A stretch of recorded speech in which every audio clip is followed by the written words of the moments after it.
Now I enjoy scouting client properties from December to September. So I'm always out in the woods. I'm looking at roughly 7 clients a month for 10 months straight.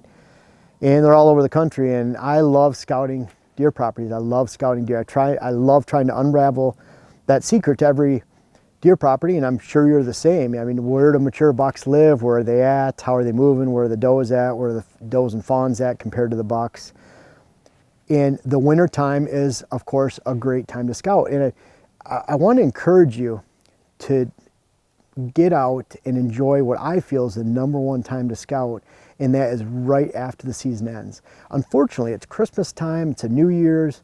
You know, there's a lot of hunters that are worn out. I know in the past, I wore myself out. I think in 2006, I sat 110 times, 11 or 12 all-day sits in 4 states, and I hunted from mid-September all the way to the end of January, and I was wore out. That was too much. Now I've learned to really use my time very wisely, go during the best days.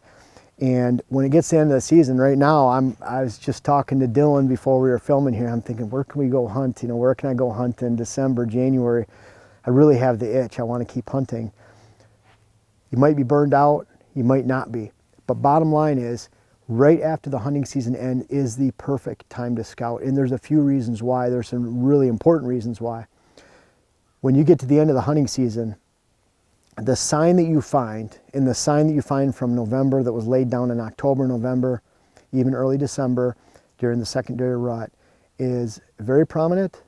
You can find it very easily, and any kind of movement that you're finding at that time is reflective of more of your hunting season movement. Your hunting season movement is the most important movement.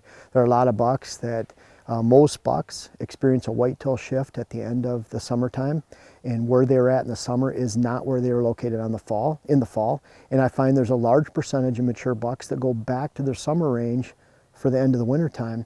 So when you're out there scouting and you're looking for sheds in March and April, and you're scouting the end of February, the sign that you find and the sheds that you locate are not necessarily reflective of your hunting season movement and deer movement. It can actually be very misleading.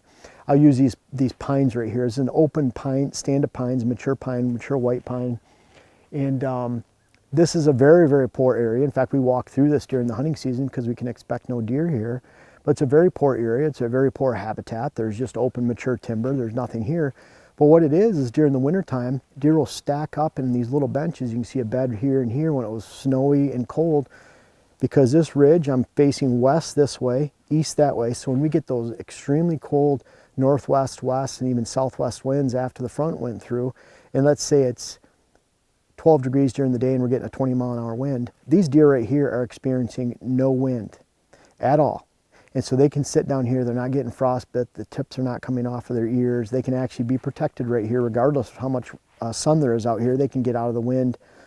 And I'll find that they'll layer up here. I know some areas on public land like that where you have huge stands of hemlock or red cedar, where deer will move into those during the wintertime, and you scout in February or March or even April and you think, wow, there's giant rubs here, you find sheds there, you find a lot of deer pellets, and you can't wait to get back for the hunting season. But guess what? Those deer are not there during the hunting season. So scouting throughout the winter, try to learn the difference between shavings that are on top of the snow, shavings that are under the snow, shavings that are under the leaves, meaning the early season, shavings of rubs that are on top of the leaves, and then pellets the same. If you're finding fresh pellets that were just shiny and fresh in March or February, or brown and old that are from October, November, learn to differentiate between signs. Just because you're scouting during the wintertime does not mean it's a great time to differentiate and define exactly when those deer are on your property. Right after the hunting season, as soon as it ends, as soon as you get on your you can get on your property and you're not spooking deer off to your neighbors even, then that is an outstanding time to scout. It's my favorite time to scout. I'll be scouting tomorrow, starting on my first client trip for the season, and I'm going to look at 6 clients in the next 7 days. I can't wait to scout. I can't wait to see what's going on their lands and that interaction with the hunters that hunt those lands, and planning for the next season. And that's what scouting is all about, planning for the next season, and this is a great time to do so right at the end of the season. I hope you can take advantage of it.